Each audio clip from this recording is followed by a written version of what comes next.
सभी साथियों को मेरा नमस्कार। मैं आपका अपना साथी सतीश शर्मा रीजनिंग की क्लासेस लेकर के आपके सामने उपस्थित हूं और आप देख रहे हैं चेतना करियर एकेडमी का ये निःशुल्क यूट्यूब प्लेटफॉर्म। ये निश्चित रूप से आपके लिए फायदेमंद साबित होगा। कुछ विद्यार्थी मेरे सामने ऑफलाइन बैठे हुए हैं, आप लोग जो है कुछ ऑनलाइन देख रहे हैं, सभी के लिए उपयोगी साबित होगा, इस बात के लिए मैं आपको आश्वस्त करता हूँ। चलिए, हम पढ़ रहे थे दिशा परीक्षण, इट मीन्स डायरेक्शन टेस्ट, और डायरेक्शन टेस्ट में अब से पहले हमने 2 वीडियोज पूरे कर चुके हैं, अर्थात 2 क्लासें हमारी पूरी हो गई हैं। जो विद्यार्थी आज पहली दफा इस वीडियो को देख रहे हैं वो पिछले 2 वीडियोज अवश्य देखें और उसके बाद आगे तीसरे वीडियो पर पढ़ें। ऑफलाइन में बैठे हुए सभी विद्यार्थियों से मैं उम्मीद करता हूं कि आपको जो 2 पहले वीडियोज मैंने दिए हैं या 2 क्लास आपकी जो मैंने ली है वो आपको अच्छी तरह से समझ में आई होंगी और वहां से आपने कुछ बेसिक को समझा होगा। आज अपनी लास्ट क्लास इस दिशा परीक्षण को लेकर के है, जहां पर सवाल ही सवाल में लेकर के आया हूं और उन सवालों पे ही अपन चर्चा करने वाले हैं। लेकिन सवाल निश्चित रूप से आपकी मानसिक और मनोदशा को पूरी तरह से एक्टिव करने वाले होंगे। अच्छे लेवल के सवाल हैं। यहां तक मैंने अब जो सवाल लिए हैं, तकरीबन हर क्लास में मैं 12 से 15 सवाल लेता हूं और इन 40-45 सवालों में अपनी पूरी दिशा परीक्षण का जो चैप्टर है वो कंप्लीट खत्म हो जाएगा। आज के सवालों की ओर अपन बढ़ते हैं। जो लोग इसको ऑफलाइन में बैठे हुए शेयर कर रहे हैं, धन्यवाद के पात्र हैं। आप सब स्टेटस पे भी रख रहे हैं और जोर शोर से इसका प्रचार प्रसार कर रहे हैं। ऑनलाइन के साथी जो मेरे को सुन रहे हैं वो भी निश्चित रूप से इसको प्रसारित करेंगे। चलिए चलते हैं। जैसा कि मैंने आपको बताया था, आज अपन लेकर के आए हैं डायरेक्शन का पार्ट 3। हाँ, आफ्टर क्लास हो सकता है या तो आपका क्वेश्चन यही आ जाए। ये 15 सवाल आप देखिए, शायद मैंने किसी भी टाइप का कोई सवाल नहीं छोड़ा है। पहले 2 क्लास अपन ने ले ली, जो छूट गया वो अपन यहां ले रहे हैं। बाकी भी आपकी कोई दिक्कत है तो क्लास के बाद में अपन एक बार जरूर चर्चा करेंगे। चलिए पहले सवाल की तरफ अपन बढ़ते हैं। सवाल है आपके सामने, एक दिन सुबह सूर्य निकलने के पश्चात, सुबह सूर्य कौन सी दिशा में निकलता है? पूर्व दिशा में निकलता है। और पूर्व दिशा किधर होती है मैप में? इधर होती है बेटा। यहां सूरज निकला, ये हमारा सूरज निकला, इसके बाद की बात कर रहे हैं हम। सूर्य निकलने के पश्चात सतीश और मनीषा, ये मेरा नाम है, ये मेरी धर्मपत्नी का नाम है, ताकि वो भी खुश हो जाए मेरा वीडियो देख करके, इसलिए सबसे पहला प्रश्न उसी का लिया है। आमने सामने होकर बात कर रहे थे, जस्ट अपोजिट डायरेक्शन में बात कर रहे थे। मतलब दोनों के मुंह आमने सामने का मतलब आपसे जैसे मैं बात कर रहा हूं वैसे आमने सामने बात कर रहे थे। यदि मनीषा की परछाई सतीश के ठीक दाएं बनती है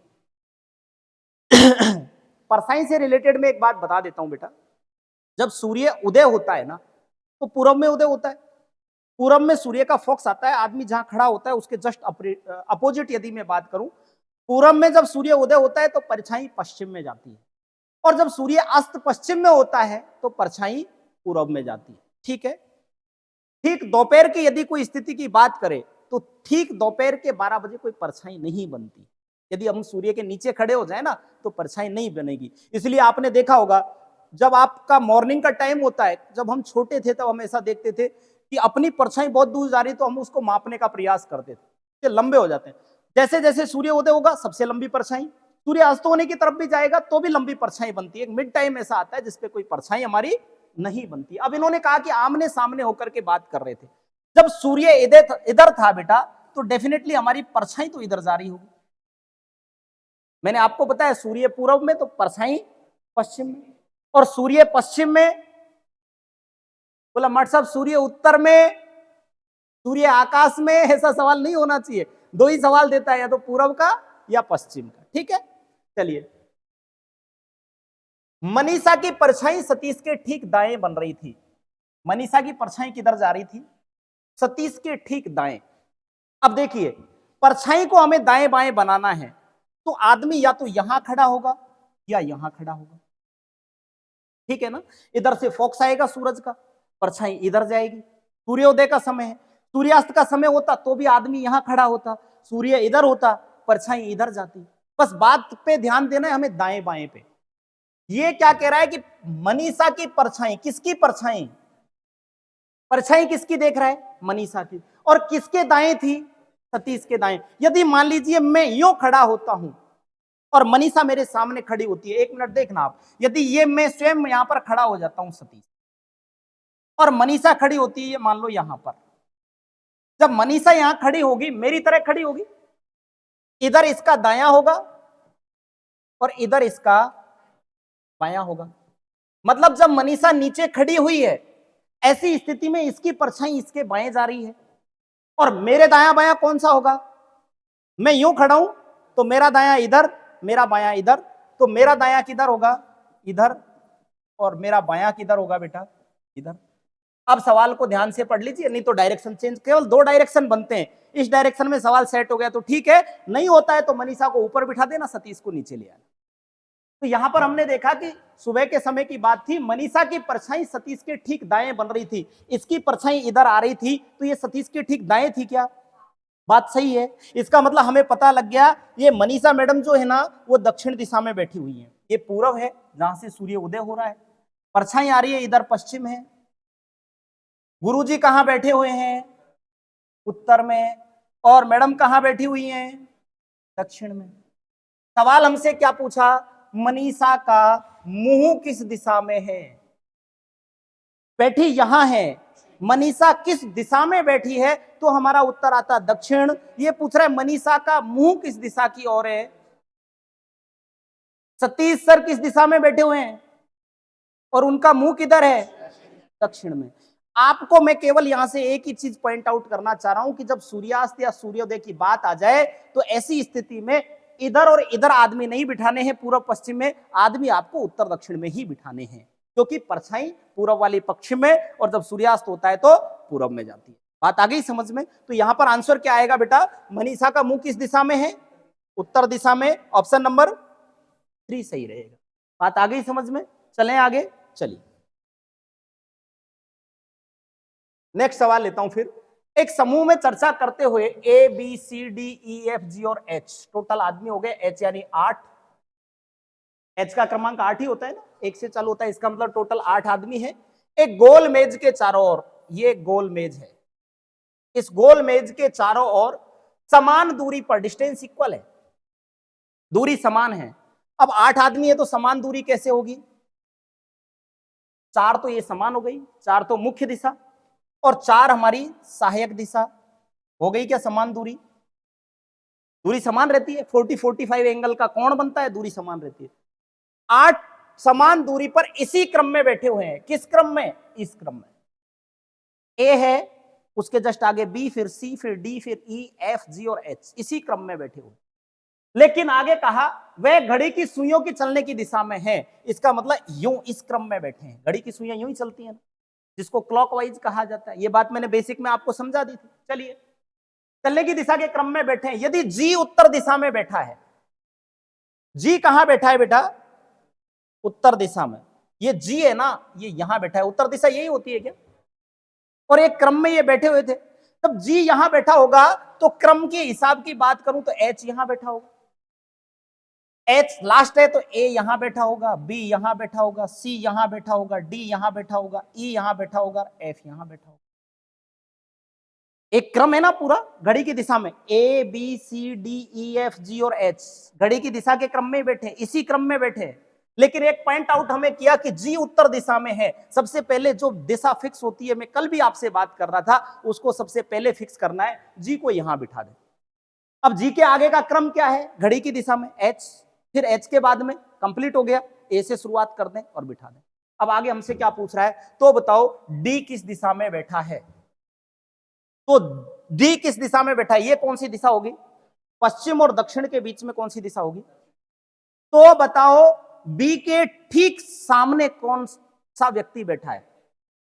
बी के ठीक सामने। तो बताओ डी के दाईं ओर तीसरा व्यक्ति कौन है?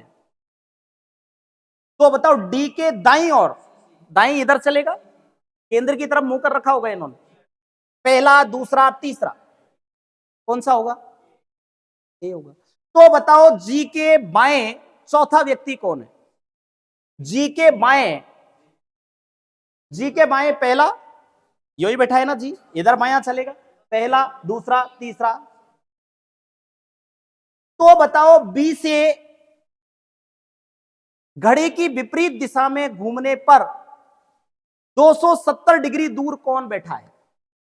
बी से घड़ी की विपरीत दिशा में घूमने पर 270 डिग्री दूर कौन बैठा है? तो भाई 180 डिग्री दूर तो ये होगा, होगा या नहीं होगा? फिर उसके आगे यहां चलेंगे तो 45 और बढ़ जाएगा, और 45 और बढ़ जाएगा, ये हो गया 270 कौन बैठा है। केवल एक सवाल के सहारे मैंने आपको 4-5 सवाल बना दिए हैं, ये सारे के सारे सवाल आपको आने भी चाहिए, क्योंकि ये पार्ट आपका जितना स्ट्रांग होगा उतना ही आप सिटिंग अरेंजमेंट में ज्यादा बेस्ट कर पाओगे। बात आ रही है समझ में? चलें, ये सारी बात समझ में आ गई। यहाँ केवल एक सवाल था, मैंने 6-7 सवाल इससे और सहायक सवाल जो बन पड़ते हैं वो सारे के सारे आपसे करते। उम्मीद है आपको समझ में आ गया होगा। चलिए, अब की बार फिर एक सवाल लिया कि 2 महिलाएं और 2 पुरुष। महिला कितनी है? यो मत पूछ लेना किसकी महिला है, किसी की भी हो, पड़ोसी की हो, रामू की हो, है ना? हाँ, 2 महिलाएं हैं और 2 पुरुष हैं, क्या कर रहे हैं? जैसे ही मैंने ऑफलाइन क्लास में सवाल लिखाया, मैंने कहा 2 महिला और 2 पुरुष ताश खेल रहे हैं, तो पीछे से एक लड़के ने आवाज लगाई, बोला दोनों जुआरी हैं, सट्टेबाज हैं। तो क्या है क्या नहीं है, हमें प्रश्न करना है और हंसते हुए पढ़ना है, ये उद्देश्य रहता है। ताश के पत्ते खेल रहे हैं और एक मेज के उत्तर, पूर्व, दक्षिण और पश्चिम, मतलब चारों मेजर दिशाओं में बैठे हुए हैं। हमने ये लगा दिया कि भाई ये ऐसे ऐसे ऐसे बैठे होंगे, एक आदमी यहां बैठा है, एक आदमी यहां बैठा है, एक आदमी यहां बैठा है, एक आदमी यहां बैठा है। ताश खेल रहे हैं तो उनका मुंह इधर होगा सेंटर पॉइंट की तरफ। ऐसा तो है नहीं कि ये वाला इधर मुंह कर ले, वो वाला इधर, केवल चल ताश खेलते, नहीं होगा ना, पॉसिबल ही नहीं है। आगे बताया इसने कि कोई भी महिला पूरब की ओर मुंह करके नहीं बैठी है, मतलब पूरब की ओर मुंह करके कोई महिला नहीं बैठी है, इसका मतलब यहां कोई महिला नहीं है। या पहले ही आप ऐसे लिख देना, महिला को नहीं बिठाना है, ये सीट रिजर्व है पुरुष के लिए, ठीक है। लेकिन जब ये फिक्स हो गया कि यहां महिला नहीं है, इसका मतलब डेफिनेटली यहां महिला है, क्योंकि आगे क्या कह रहा है, एक दूसरे के सामने बैठे लोग समान लिंग के नहीं है, अर्थात उनका जेंडर चेंज है।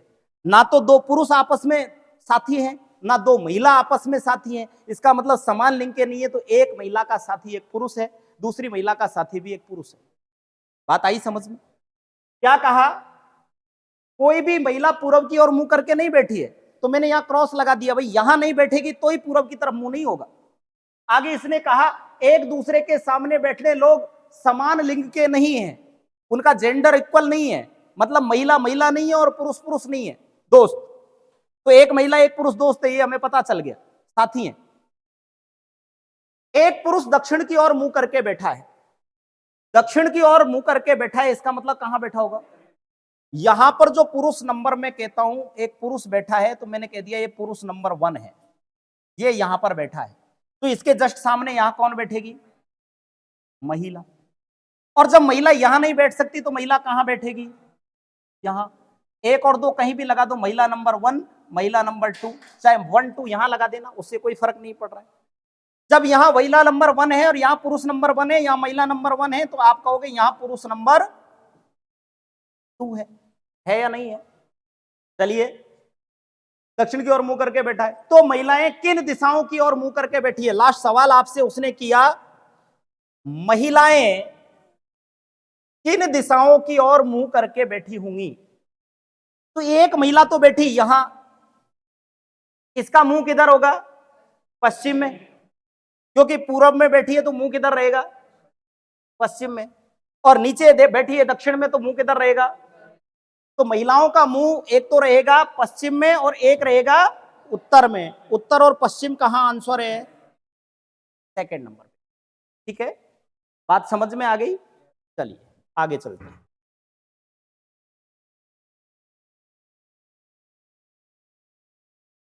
एक दिन सुबह है, ये है को काट दीजिए ज्यादा। एक दिन सुबह सूर्योदय के पश्चात, जैसे ही सूर्योदय का नाम आए आपको सूरज उगा देना इधर, ये सूरज अभी सूर्योदय की बात करता है, सूरज उधर उगा देना। सूर्यास्त की बात करता है, सूर्य को इधर अस्त कर देना। सूरज उगता किधर है? पूर्व में, और अस्त किधर होता है? पश्चिम में। वो देखो पीछे वाले भैया किस स्थिति में बैठे हुए, यूं करके पूरा 140 डिग्री घूमे हुए हैं। थक जाते हैं बैठे बैठे, आपकी भी कोई गड़बड़ नहीं है, है? देखते हैं ना पहले जैसा है या नहीं है? वैसा ही है। चलिए देख लेते। एक दिन सुबह सूर्योदय के पश्चात महेश और बीना आपस में बात कर रहे थे।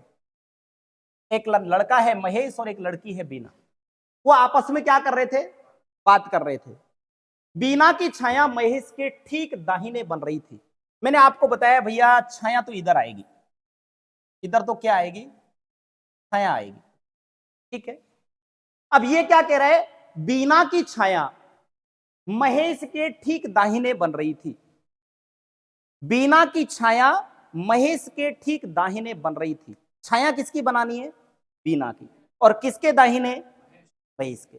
देखिए यदि मैं बीना को यहां लेता हूं तो महेश मुझे यहां लेना पड़ेगा, लेना पड़ेगा या नहीं लेना पड़ेगा? बीना की छाया किधर आएगी? इधर आएगी। महेश का क्या रहेगा? दायां रहेगा ना। बीना की छाया महेश के ठीक दाहिने बन रही थी, तो बीना का मुंह किस दिशा में है? उत्तर दिशा में। ठीक है। एक यदि मैं इसको ऑल्टरनेट करना चाहूं, समझना बात को, फिर दोनों में थोड़ा सा डिफरेंस देखेंगे अपन। बीना यहां होती तो बीना की छाया इधर आती, और ये महेश होता, मतलब महेश के किधर आती? बाईं ओर। बीना की छाया महेश के किधर आती? बाईं ओर। लेकिन ये क्या कह रहा है? बीना की छाया महेश के ठीक दाहिने बन रही थी। तो कंडीशन हमारी यही ठीक रहेगी जो हमने पहले ली थी। कौन सी वाली? कि भाई हम बीना को यहां ले लें और महेश को यहां ले लें। तो बीना की छाया आएगी इधर, जो कि महेश का क्या रहेगा? दायां बन रही थी। तो बीना का मुंह किस दिशा में है? उत्तर दिशा में। उत्तर यहां पर मैंने लिख दिया क्या? अच्छा ये लिख दिया उत्तर दिशा में। ये यहां पर आंसर आ जाएगा। ठीक है। यदि यहीं पर आपको यूं कहता दोपहर के 12 बजे, एक बार एक सवाल आया है तो निर्धारित नहीं किया जा सकता। दोपहर के ठीक 12 बजे हम छाया को निर्धारित नहीं कर सकते। यह बात थोड़ा सा ध्यान रखना, अंडरस्टूड करना। इस बात 4 खिलाड़ी पी, क्यू, आर और एस, खिलाड़ी कितने हैं? 4 खिलाड़ी हैं। पी, क्यू, आर, एस एक खेल के मैदान में इस प्रकार खड़े हैं। खेल का मैदान है, अब क्या खेल रहे हैं हमें पता नहीं है। ताश खेलते तो हम कह सकते थे आमने सामने बैठे होंगे, कैरम खेलते तो हम खेल सकते थे आमने सामने बैठे होंगे, लेकिन क्रिकेट खेल रहे हैं तो जरूरी है क्या आमने सामने होंगे? कोई जरूरी नहीं है। फुटबॉल खेल रहे होंगे तो जरूरी है क्या आमने सामने होंगे? नहीं होंगे। तो ऐसी स्थिति में जब उसने कहा है कि इस प्रकार पूर्व में, सॉरी, एक खेल के मैदान में है, खेल के मैदान में है, इसका मतलब ना तो वो कैरम खेल रहे हैं और ना ही वो ताश खेल रहे हैं, कुछ खेल खेल रहे हैं। क्यू पी के पूर्व में है। इस लाइन को कल मैंने पूरा पोस्टमार्टम करके समझाया था, एक बार आप इस पे सवाल कर सकते हैं। पूर्व में कौन है? क्यू। किसके? पी के।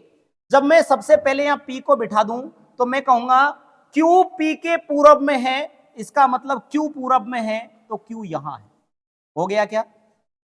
पी के पूर्व में हो गया क्या? पूर्व दिशा तो इधर ही होती है ना। लाइन को, एक लाइन आपके समझ में आ गई, अर्थात आपके सवाल पूरा समझ में आ गया। एक ही लाइन पर आपको दबाव देना है, और ये बात यदि आपके समझ में आ गई, डेफिनेटली सवाल समझ में आ गया। सवाल क्या बोल रहा है? सवाल बोल रहा है बेटा क्यू पी के पूर्व में है। अब यहां बच्चे है ना कंफ्यूज हो जाते हैं, आपको कंफ्यूज नहीं होना है, सवाल से लड़ना है, आंखें चार करनी है, इस पे गुस्सा करना है। बोला तू मेरे को रोकेगा? नहीं रुक सकता, बता। यहीं पे सवाल करना, पूरब में कौन है? ऑटोमेटिक आपके कानों में आवाज दे रहा है क्यू। किसके? क्यू पूरब में है पी के। उल्टा मत लिख देना, क्यू को यहां लिख दो और पी को यहां लिख दो, मामला गड़बड़ हो जाएगा। चलिए, आर पी के दक्षिण में है। दक्षिण में कौन है? किसके? पी का दक्षिण किधर होगा? नीचे। पी का दक्षिण होगा इधर, तो इधर कौन बैठा है? आर। ठीक है। और एस पी के उत्तर में है। उत्तर में कौन है? एस। किसके? पी कहां है? इसका उत्तर कहां रहेगा? ये लो भैया जी, एस पी के उत्तर में। एस क्यू से किस दिशा में खड़ा है? मैंने आपको कल भी बताया था, जिसके साथ से लग रहा हो उससे जहां लग रहा है उसको बीचों बीच से काटना है। से किसके साथ लग रहा है? क्यू को बीचों बीच से काट देना है। ये काट दिया। इधर दिशा पूर्व, इधर इधर इधर किसका बताना है? एस किस दिशा में होगा? ये तो हो गई उत्तर, ये हो गई पश्चिम। उत्तर और पश्चिम के बीच में उत्तर पश्चिम, आपका आंसर आएगा तीसरा। आ गई बात समझ में? चलें आगे।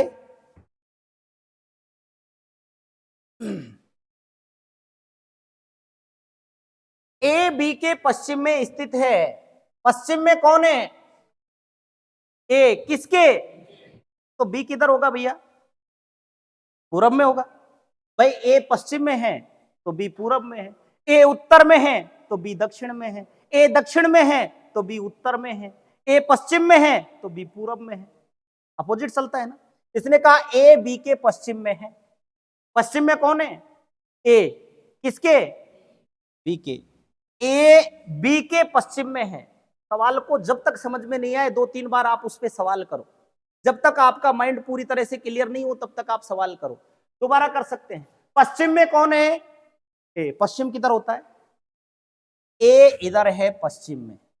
किसके? तो बी किधर रहेगा? पूरब में। बात आ गई समझ में? दोबारा इसको एक बार चेक कर सकते हो। ए बी के पश्चिम में है। ए बी के पश्चिम में है। बात सही है। चलिए, सी ए और बी के बीच में है। सी जो है ना बेटा, वो यहां बैठा हुआ है ए और बी के बीच में बैठ के,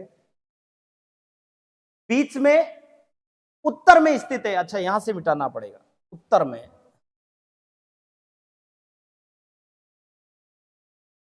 दोनों के बीच में बैठा है, लेकिन बैठा कहां है बेटा? उत्तर में बैठा है। तो यहां पर हम इनको बीचों बीच में बिठा देते हैं, उत्तर में। ठीक है, बीच में बैठा हुआ है। चलिए, डी बी के ठीक दक्षिण में है। दक्षिण में कौन है? डी। किसके? बी के ठीक दक्षिण में है। तो बी का ठीक दक्षिण तो नीचे होता है। यहां पर कौन बैठा? डी बैठा। डी बी के ठीक दक्षिण में है तो हमने ठीक दक्षिण में, और बी की लाइन में भी है, हमने भी बिल्कुल बी की लाइन में बिठाया। ठीक है, सी की किस दिशा में डी स्थित है? बात को ध्यान से समझना, थोड़ा सा कन्वर्ट किया है। सी की किस दिशा में, या फिर हम कह सकते हैं कि सी से किस दिशा में डी स्थित है। तो काटेंगे किसको? काटेंगे किसको? सी के टुकड़े उड़ा देते हैं। ये लो, ये ऊपर जा रहा है ना, बिल्कुल जिसको हम से लग रहा है उसको बीचों बीच से काटते हैं। तो ये क्या पूछ रहा है? किस दिशा में डी स्थित है? ये डी की दिशा बताइए भैया। इधर क्या है?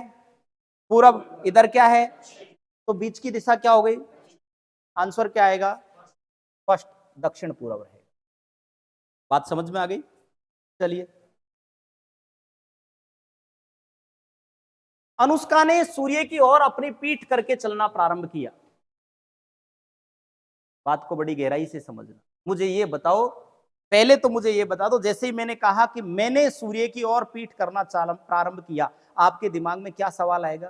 गुरुजी सुबह या शाम को? आएगा या नहीं आएगा? आना चाहिए, नहीं आए तो।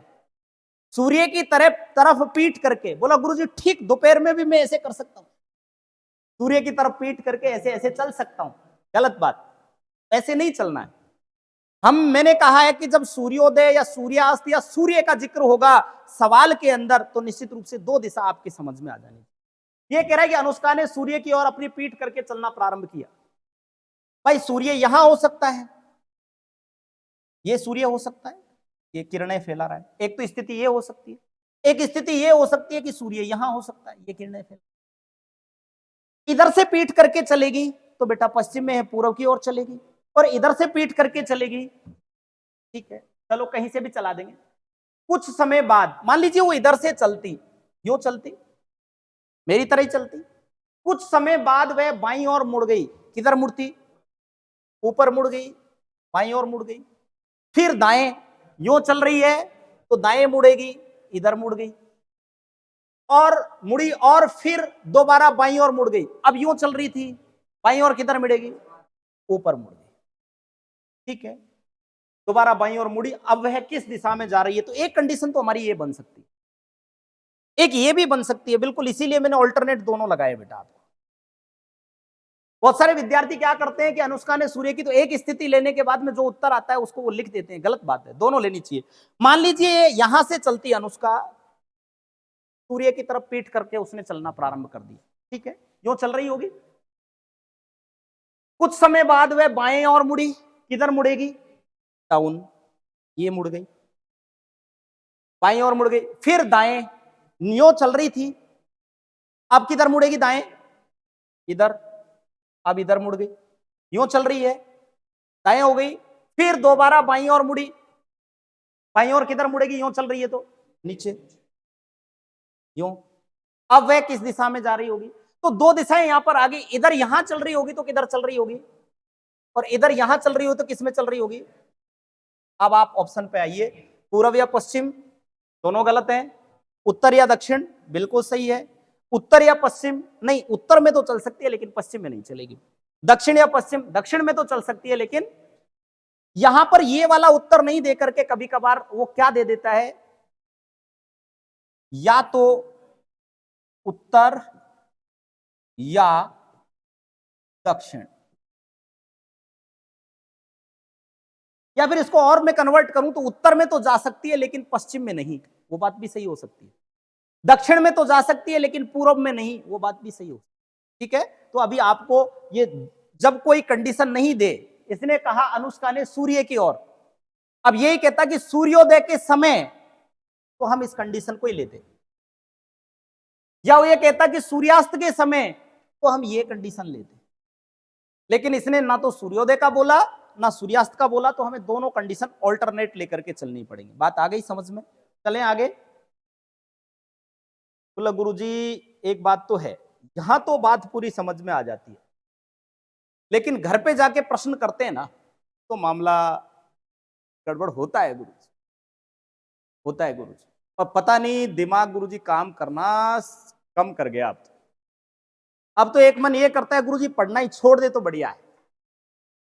दुनिया का सबसे बेकार काम है बोला पढ़ना। स्टूडेंट, हर स्टूडेंट में जो पढ़ना नहीं चाहते हैं वो सभी विद्यार्थी यही कहते हैं। और जैसे ही उनकी 10 साल निकल जाती है और किसी दुकान पे मजदूरी करने जाते हैं या कहीं काम पे मजदूरी करने जाते हैं, अभी आपको यहाँ बेसमेंट में बैठे हुए हैं, कुछ समय बाद ज्यादा गर्मी चलेगी तो संस्था आपको कूलर लगा देगी, पंखे लगा देगी, लगा रखे हैं, एसी लगा देगी, बड़ा आराम है, बैठना ही तो है, केवल ब्रेन चलाना है। वहां पे ना तो आपको कूलर मिलेगा, ना आपको पंखा मिलेगा, ना लोग आपकी इज्जत करेंगे। ये सबसे इंपॉर्टेंट पावर है आपका, आपकी इज्जत नहीं कर सकते। आप काम से 5 मिनट थक गए और बैठ गए तो उठ, क्या लेने आया यहाँ, पगार काट दूंगा, देख ले। होता है कि नहीं होता है? तो 10 साल बाद उन्हीं विद्यार्थियों को महसूस होगा कि नहीं, हमने बहुत बड़ा अपनी जिंदगी में गलत कदम उठा लिया कि हम पढ़े नहीं समय। तो ये आपका समय है, इसको आप बेकार नहीं जाने दें, निरर्थक नहीं जाने दें, इसमें आप पूरा पूरा उपयोग समय का करेंगे तो आपके लिए बहुत बड़ा फायदा होने वाला है।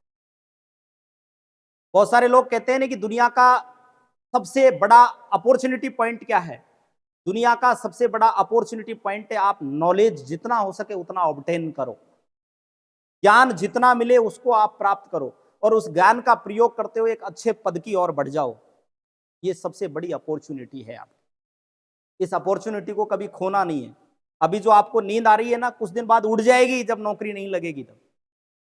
इसलिए पूरे तन्मयता के साथ में, जिजीविषा के साथ में हमारे अंदर एक इच्छा हमेशा चलनी चाहिए, आई कैन डू इट, मुझे ये करके दिखाना है और ये मैं कर सकता हूं।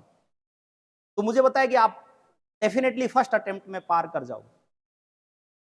और कुछ विद्यार्थी ऐसे होते हैं जिन्होंने पहले से धारणा बना ली है कि नहीं गुरुजी देखो अभी तो मैं एक बार अटेम्प्ट ट्यूशन करूंगा, फिर मैं एक कोचिंग और देख रखी है, वटे भी जाऊं एक बार, तो वटे हाउ मट साहब, वटे जाऊं, और फिर वहां जाने के बाद में गुरुजी एक बार जोधपुर का नाम तो मैंने सुना है, देख वहां तो मैं जाऊंगा ही जाऊंगा। हाँ, वहां नहीं जाऊंगा जब तक मेरी आत्मा को शांति नहीं मिलेगी। मेरे पिताजी ने कह दिया बेटा टेंशन मत ले, पैसे वैसे, हाँ कितने एक पैसे ले लेना। कई विद्यार्थी ऐसे होते हैं जिनका दिमाग चलते हुए भी चलाना ही नहीं चाहते। मैं कहता हूं भाई समझ में नहीं आया, समझ में आया कि नहीं आया, मैंने कहा क्यों? तो क्या कहते हैं गुरुजी देखो मेरा दिमाग शुरू से कमजोर है, मेरे घर वालों ने कह रखा है ज्यादा इस पे लोड, और गुरुजी एक बार गिर और गया था मैं, उसके बाद तो मैं दिमाग पे ज्यादा लोड लेता इसलिए। तो ऐसा नहीं करना है बेटा, जब तक आप सीरियस होके नहीं पढ़ोगे ना तो आनंद नहीं आने वाला है।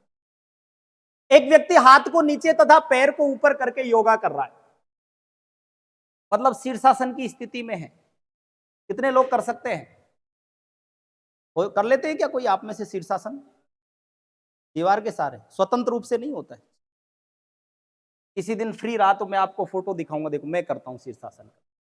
यदि उसका चेहरा पश्चिम की ओर है, शीर्षासन में एक स्थिति होती है, आप जिस दिशा से शीर्षासन कर रहे हैं ना, उसी दिशा में आपका चेहरा जाएगा। मान लीजिए मैं पूरब की ओर खड़ा होकर के पीठ करके शीर्षासन कर रहा हूं, पीठ पूरब की ओर होगी तो चेहरा मेरा पूरब की ओर जाएगा। पीठ मेरी पश्चिम की ओर होगी तो मेरा चेहरा पश्चिम की ओर जाएगा। पीठ मेरी उत्तर की ओर होगी, जब मैं शीर्षासन करूंगा तो मेरा मुंह उत्तर की ओर जाएगा, और पीठ मेरी दक्षिण की ओर होगी तो शीर्षासन करूंगा जब मेरा चेहरा दक्षिण की ओर जाएगा। जिस दिशा की ओर हमें चेहरा करना है उसी दिशा की तरफ हमें पीठ करनी होगी। ये बात 100% सत्य है यदि आप शीर्षासन करना चाहते हो। चलिए, यदि उसका चेहरा पश्चिम दिशा की ओर है, पीठ किधर की होगी उसने? पश्चिम दिशा में, तभी जाकर के चेहरा पश्चिम में। चेहरा किधर है उसका? इधर है, जिधर मैंने एरो लगाया है पश्चिम में है, यहीं से उसने चालू किया होगा, शीर्षासन कर दिया होगा। तो उसका बायां हाथ, अब जब हम शीर्षासन करते हैं ना तो हम इस स्थिति में रहते हैं, हाथ यूं रहते हैं या यूं रहते हैं। तो जब मैं क्या कह रहा हूं, हमारा मुंह इधर था तो हमारी पीठ भी इधर ही रही होगी और हम इसी प्रकार की पोजीशन में रहे होंगे, यही हाथ हमारे डाउन गए होंगे। तो मेरा बायां हाथ किधर है? इधर। मेरा दायां हाथ किधर है? इधर। तो इस आदमी का भी बायां हाथ किधर रहा होगा? इधर ही रहा होगा। तो उसका बायां हाथ किस दिशा में होगा? एरो वाली दिशा में होगा। एरो वाली दिशा कौन सी है? उत्तर है। कई सवाल ऐसे होते हैं जो प्रैक्टिकली अपन उसको पूरा प्रैक्टिकली देखते हैं ना तो भी सवाल सरल हो जाता है, कोई दिक्कत नहीं। एक दिन प्रातःकाल सूर्योदय के बाद, कब की बात कर रहा है? प्रातःकाल सूर्योदय के बाद। सूर्योदय कहते हैं चाहे प्रातःकाल कहते हैं, बात एक ही है। किधर उगता है सूर्य? बोले गुरुजी मुंह तो दक्षिण में भी उगा सकता हूं। मेरे से पंगा मत ले लेना, सूर्य को तो आप कहो जिधर उगा दूं मैं। बहुत लोगों के सूर्य चेंज कर दिए मैंने, ऐसा नहीं है, सूर्य पूरब में उगता है ना। सूर्योदय के बाद मोहित एक खंबे के सामने मुख करके चल रहा था। खंबे की छाया ठीक उसके दाएं ओर पड़ रही थी। भैया जी पहले तो हमें खंबा बनाना होगा, सूरज बनाना होगा। ये सूरज, अब खंबा कहां बनाऊंगा? इसके सामने। सूर्योदय का टाइम है, इधर से किरण आ रही है, परछाई किधर जा रही है? इधर जा रही है, ठीक है। सूर्योदय की कहेगा, परछाई का सवाल आएगा, खंबा आदमी इसी स्थिति में खड़ा करना, आदमियों को भी ऊपर नीचे बिठाना है, तो स्थिति होगी जो बीच में खड़ी रहेगी। सामने मुख करके चल रहा था, खंबे के सामने, इसका मतलब ये इधर से जा रहा होगा बाबूजी, जब तो सामने मुख होगा है। बोला मठ साहब इधर से भी तो जा सकता है। सूर्योदय के बाद मोहित एक खंबे के सामने मुख करके चल रहा था। खंबे की छाया ठीक उसके दाएं ओर पड़ रही थी। बेटा चल उधर से भी सकता है, चल इधर से भी सकता है, चल उधर से भी सकता है, चल इधर से भी सकता है। मैंने आपको पहले भी सवाल में एक ही बात कही थी, जब चलाने की बात आए तो ऐसी स्थिति में, ये तो खंबा तो खड़ा है, ये पेन है, ये खंबा ही है ना एज ए पोल। अब मैं इसके इधर से भी चल सकता हूं, इसके इधर से भी चल सकता हूं, इसके इधर से भी चल सकता हूं और इसके इधर से भी चल सकता हूं। हाल ही में मैं यहाँ डिस्प्ले कर रहा हूं तो आपको ऐसा लग रहा होगा बोले गुरुजी पीछे होके निकल के कहां से आओगे आप, इधर से कहां से आओगे? लेकिन खंबा एक स्वतंत्र अवस्था में, जैसे ये दीवार खड़ी हुई है, ये खंबा है, ये पोल है, आप इसके इधर से भी आ सकते हैं, इधर से भी आ सकते हैं, इधर से भी आ सकते हैं और इधर से भी आ सकते हैं। मैंने एक बात थोड़ी देर पहले आपको बताई थी, जब सूर्योदय और सूर्यास्त का क्वेश्चन आ रहा हो तो इधर से कभी चलाने का प्रयास मत कर, इधर से कभी चलाने का प्रयास मत कर। चलाना किधर से है? ऊपर से या नीचे से? छाया ठीक उसके दाएं ओर पड़ रही थी, दाएं ओर छाया पड़ेगी तो उसको चलना यूं ही पड़ेगा, इसका मतलब वो इधर से आ रहा होगा तो छाया उसके ठीक दाईं ओर पड़, ठीक है ना, दाईं ओर पड़ रही होगी। तो वह किस दिशा में मुंह करके चल रहा होगा? इधर से तो चल रहा है, मुंह किधर है? आंसर आएगा दक्षिण दिशा, ठीक है। अब बहुत सारे लोग यूं कहते हैं कि गुरुजी यूं चल रहा होगा तो तो छाया उसके ऊपर पड़ेगी, ना कि राइट लेफ्ट में। बिल्कुल खंबा है ये, इसके सामने, तो इधर से आ रही है खंबा की छाया, यहां आएगी, तो इधर उधर हाथ का डायरेक्शन नहीं आएगा। ठीक है। एक बार सवाल मैंने ऐसा भी देखा था कि एक खंबे के सामने एक व्यक्ति मुंह करके चल रहा था, हवा ऊपर से नीचे की ओर चल रही थी, जबरदस्ती जोड़ दिया। अरे हवा से क्या परछाई चेंज होती है क्या? हवा से केवल धुआं चेंज होता है, परछाई चेंज नहीं होती है। कहीं हवा का सवाल, बीच में हवा लिख दे कि हवा उत्तर से दक्षिण की ओर चल रही थी, तो आप जो परछाई इधर आ रही है उसको इधर कर दे, बोले ए ले हाथ और मेरे से बात कर। गुरुजी ने बताया था रेलगाड़ी वाड़ी में धुआं इधर आती है, हमने परछाई इधर कर दी, क्या टेंशन है हमारे, क्या टेंशन। तो परछाई कभी भी हवा से नहीं बदलेगी। ठीक है। परछाई उसी की बदलती है जो रोटेट चीज होती है। खंबा एकदम खड़ा हुआ है, उसकी परछाई बदलने का सवाल नहीं उठता। आगे आने वाले 3 सवाल हैं, तीनों बेहद इंपॉर्टेंट सवाल हैं, थोड़ा सा ध्यान से आप इनको देखें। प्रतापगढ़ के सूरजपोल चौराहे पर, आप सबका फेवरेट चौराहा, एक दिशा बताने वाला खंबा गड़ा हुआ है। एक खंबा गड़ा हुआ है प्रतापगढ़ के सूरजपोल चौराहे पे, जहां पर समोसे और पोहे की दुकान है, उसके पास में। बोला गुरुजी हमने नहीं देखा, मैंने सवाल बनाया है, आपको देखना भी नहीं। एक दिशा बताने वाला खंबा गड़ा है जो कि पूर्व दिशा को बताता है। किसको बताता है? पूर्व दिशा को बताता है। खंबा गड़ा हुआ है वो इस दिशा को बताता है, मान लीजिए वो कि भाई ये पूर्व दिशा, इधर ही होती है ना पूर्व दिशा, पूर्व दिशा को बताता है। एक दुर्घटना के कारण, दुर्घटना क्या, एक मोटरसाइकिल वाला आया और उसने उसमें ठोक दिया। ऐसा पतरा देखा कि आपने, खंबे पे ऐसा लगा हुआ होता है एरो वाला, जैसे ही उसने ठोका, दुर्घटना के कारण खंबा इस प्रकार घूम गया कि उसकी पूर्व दिशा का सूचक था वो किसको दिखाने लग गया? दक्षिण दिशा को। ये जो पूर्व दिशा को दिखा रहा था, ये अब किसको दिखा रहा है? अब इसको दिखा रहा है। प्रेजेंट की बात ये है, पास्ट की बात ये है। पहले इसको दिखाता था, अब इसको दिखा रहा है। ठीक है। पूर्व दिशा का सूचक दक्षिण दिशा दिखाने लग गया। एक यात्री अनिल है, पश्चिम दिशा जानकर गलत दिशा में चलने लग गया। ये यहां पे पूर्व दिशा को दिखा रहा था, बात को ध्यान से समझना। उस पे लिखा हुआ होगा यहां पर मोटे मोटे अक्षरों में, पूर्व दिशा इधर है, एरो लगा रखा था। जैसे ये मुड़ा तो अब इसने क्या बता दिया? पूर्व दिशा इधर है। लिखे हुए में चेंज थोड़ी हुआ है मोटरसाइकिल के टक्कर लगने से कि पूर्व लिखा हुआ दक्षिण लिखा हुआ आ जाए, नहीं होगा ना। तो ये अब पूर्व इधर दिखा रहा है। उसी बात को ध्यान में रखते हुए एक यात्री था अनिल नाम का, तो वो यात्री अनिल पश्चिम दिशा जानकर गलत दिशा में चलने लगा। जब उसने इधर पूर्व देखा होगा तो वो चलने इधर लगा होगा, पश्चिम दिशा में चलने लगा होगा, इधर ही चलने लगा होगा ना। अनिल पश्चिम दिशा जानकर गलत दिशा में चलने लगा। वास्तव में वह किस दिशा में जा रहा था? वास्तव में वो उत्तर दिशा में जा रहा था। देखिए एक बार दोबारा समझ लीजिए। पहले कोई ऐसा एरो था जो इधर दिखाता था, एक टक्कर लगी, वो इधर आ गया। इधर किसको दिखाने लग गया? अब वो पूर्व को। बाकी वास्तव में पूर्व किधर होता है? इधर। एक व्यक्ति ने देखा कि यार हमेशा ये खंबे सही दिखाते हैं और मुझे पश्चिम दिशा में जाना है, तो पूर्व इधर है तो वो इधर जाएगा, लेकिन वो जा कौन सी दिशा में रहा है? उत्तर दिशा में। ये खंबे वाला सवाल भी थोड़ा सा इंपॉर्टेंट है, कांस्टेबल की परीक्षा में 2-3 बार पूछ लिया गया है, तो पीटीईटी में भी इसकी उम्मीद बन पड़ती। यस,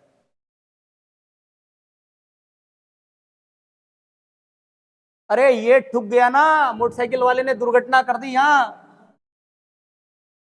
दुर्घटना लगने के कारण वो ऑटोमेटिक बदल गया था, इसको जरूर पढ़ना आप। हाँ, दुर्घटना से बदला है। पहले हम बातों में बदल रहे थे कि यदि पूर्व को पश्चिम कहा जाए, अब की बार उस चीज को उसने दुर्घटना से बदल दिया। ये सवाल भी बड़ा इंपॉर्टेंट है, बड़ा मजेदार है, बड़ा प्यारा सवाल है। देखिए थोड़ा सा देखने में बड़ा लग रहा है, और बड़े सवालों को कुछ विद्यार्थी देख के ही छोड़ देते हैं, बोला इतना बड़ा, ओ मत सब बड़ा बड़ी सवाल दे दिए। ऐसा कुछ नहीं है। ए बी सी डी और एफ 6 गांव हैं। गांव कितने हैं? 6 गांव हैं। बड़े तन्मयता के साथ में सवाल पे नजर बनाइए आप, एक 2 मिनट का भी सवाल नहीं है। एफ डी के 1 किलोमीटर पश्चिम में है। पश्चिम में कौन है? एफ। किसके? भैया जी डी यदि यहां है तो एफ यहां है। सही है क्या बात? एफ डी के 1 किलोमीटर पश्चिम में है। पश्चिम में कौन है? एफ। किसके? डी के। डी के पश्चिम में हो गया और डिस्टेंस हो गई 1 km। 1 किलोमीटर, ठीक है। बीई के 1 किलोमीटर पूरब में है। अब इस बात को, दूसरी बात को मैं लिखना चाहता था, लेकिन मुझे ना तो बी मिल रहा ना ई मिल रहा, तो हमें स्टेटमेंट नेक्स्ट वही उठाना है जिसमें या तो एफ लिखा हो या डी लिखा हो। कहां आऊं, ये लिखा डी। ये वाले स्टेटमेंट पे मैंने चर्चा कर ली। अब मुझे एफ या डी में से एक उठाना है, तो देखिए एफ और डी, मुझे यहां डी मिल रहा है, इसको पहले उठाऊंगा। डी ए के 1 किलोमीटर दक्षिण में है। दक्षिण में कौन है, डी। किसके, ए के दक्षिण में डी है, तो ए उत्तर में होगा, ए यहां होगा। इसने क्या कहा, डी ए के 1 किलोमीटर दक्षिण में है। दक्षिण में कौन है, डी।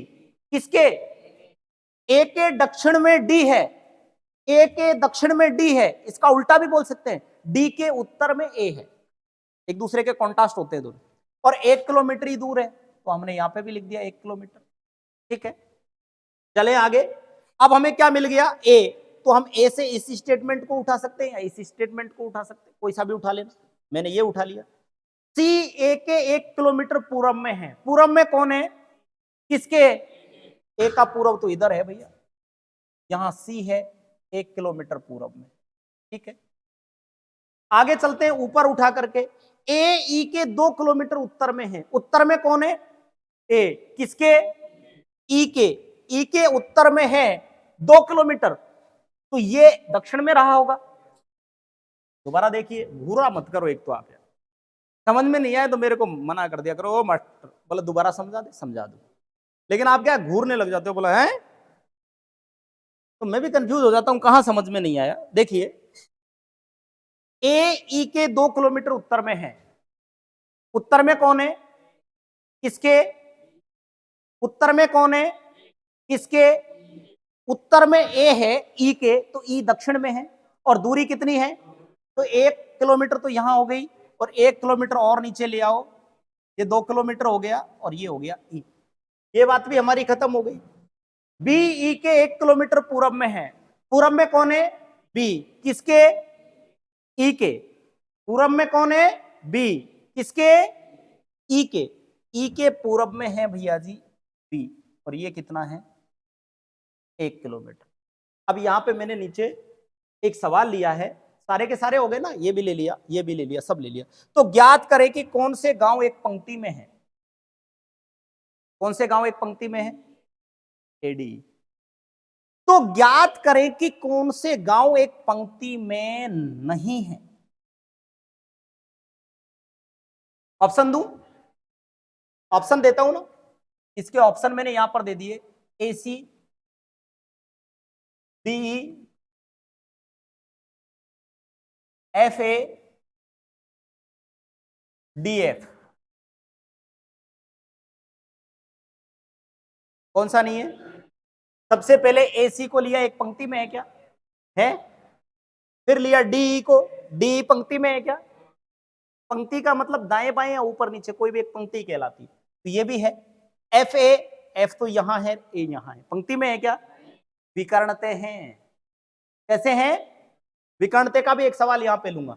एफ ए ये पंक्ति में नहीं है, तो ज्ञात करें कि कौन से गांव एक पंक्ति में नहीं है। तो ऐसी स्थिति में आपका उत्तर आएगा एफ ए, क्योंकि यहां डी एफ को भी देखेंगे तो हम डी एफ भी क्या है, पंक्ति में। तो बताइए, इसी का एक तीसरा सवाल लेता हूं, इसको मूव कर लेते हैं थोड़ा सा ऊपर। इसी में एक तीसरा सवाल लेता, तो ज्ञात करें कि, ओहो हो, कहां जा रहा है भैया,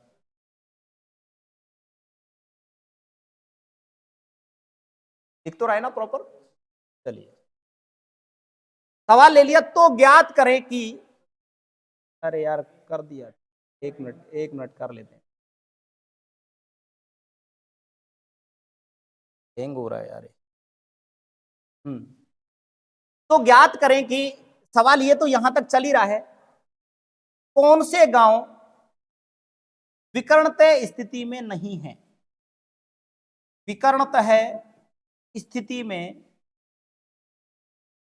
नहीं है, तो ज्ञात करें कि कौन से गांव विकर्णतः स्थिति में नहीं है। ऑप्शन नंबर ए हमारा रहेगा ए एफ, ऑप्शन नंबर हमारा बी रहेगा सी डी, ऑप्शन नंबर हमारा सी रहेगा, D B, option number D हमारा रहेगा बेटा ई ए।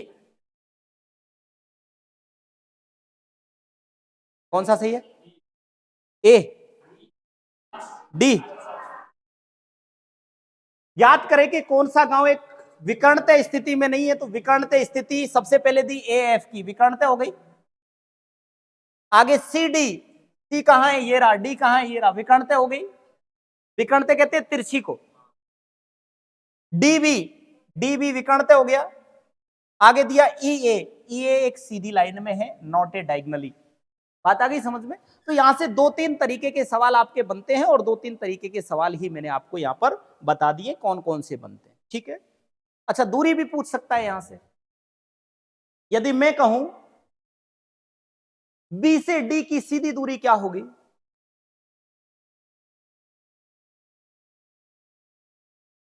अरे √2 किलोमीटर रहेगी बेटा। ये वही बन गया क्या समकोण त्रिभुजी? समकोण त्रिभुज का ये आधार हो गया, ये लंब हो गया। कर्ण पूछ रहा है आपसे। कर्ण बराबर होता है लंब का स्क्वायर प्लस आधार का स्क्वायर का अंडर रूट। तो एक का स्क्वायर 1 प्लस 1 का स्क्वायर 1, 1 और 1 2 का अंडर रूट 2। और या फिर अंडर रूट 2 का मान आपको याद होना चाहिए 1.732। और आगे 4 अंकों तक पूछ ले तो 0 और 5 अंकों तक पूछ ले तो 5। ये किलोमीटर में डिस्टेंस आपकी आ जाएगी। ठीक है। तो दूरी भी पूछ ले तो डायगोनली दूरी पूछेगा। डायगोनली दूरी में 2 स्थिति बनती हैं। यहां से मैं अभी पूछ लूं तो बताइए बी से ए की सीधी दूरी क्या है? तो ये यहां से यहां तक ही चलेगा बेटा, और ये यहां से यहां तक आएगा। तो √2 का मान है 1.7 किलोमीटर के लगभग, और 1 किलोमीटर और जुड़ जाएगा तो ये 2.7 किलोमीटर के लगभग आपका आंसर आएगा। ठीक है। ये आप जानते हैं, कोई खास बात नहीं है। एक लास्ट सवाल मैं आपके सामने ये ले रहा हूं, इसको आप नोट कर लीजिएगा। सवाल को थोड़ा सा नोट कर लीजिएगा आप।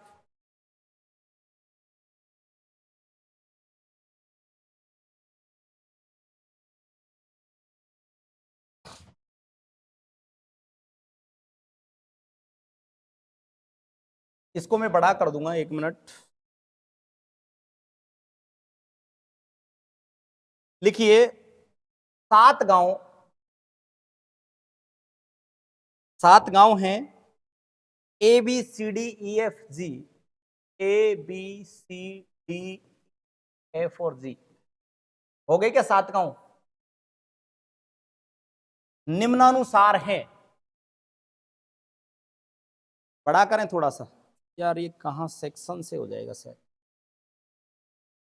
पहले तो ये लिख लिया 7 गांव A B C D E F G निम्नानुसार हैं, निम्नानुसार हैं। अब मैं इसको बड़ा कर देता हूं, ये इसकी कुछ दिख रहा है ना अब तो। अब लिख लीजिए आप ई बी के पश्चिम में 2 किलोमीटर की दूरी पर स्थित है। इसके आगे की लाइन एफ ए के उत्तर में 2 किलोमीटर की दूरी पर स्थित है। इसके आगे की लाइन, एक लाइन हो गई ये, एक लाइन हो गई ये, एक लाइन हो गई ये, एक लाइन हो गई ये, एक लाइन हो गई ये, और एक लाइन हो गई ये। 6 पॉइंट इसके बारे में दे रखे हैं। सवाल वही बनेंगे जो मैंने अभी बनाए थे। कौन से सीधे लाइन में हैं, कौन से सीधे लाइन में नहीं है, कौन से विकर्णते हैं, कौन से गांव की दूरी कितनी दूरी पर स्थित है। ये 4 प्रकार के सवाल बनते हैं। एक बार आप इनको लिख लीजिए, सवाल को हल करने का प्रयास करना और इनके उत्तर निकालने का प्रयास करना पिछले सवाल को देखते हुए। ठीक है। इसी के साथ में आज की आपकी ये दिशा वाली क्लास है वो कंप्लीट हो जाती है, और दिशा का टॉपिक भी कंप्लीट हो जाता है। आगामी टॉपिक नया टॉपिक रहेगा, और उसको भी हम बेसिक से लेकर के चलेंगे। और कुछ वीडियोज गणित के जो आपकी डिमांड थी, वो या तो आज या कल जब कभी भी पॉसिबल होगा रिकॉर्डेड वीडियो में आपके सामने उपलब्ध करा दूं, है ना। ठीक है बेटा, चलिए, थैंक यू।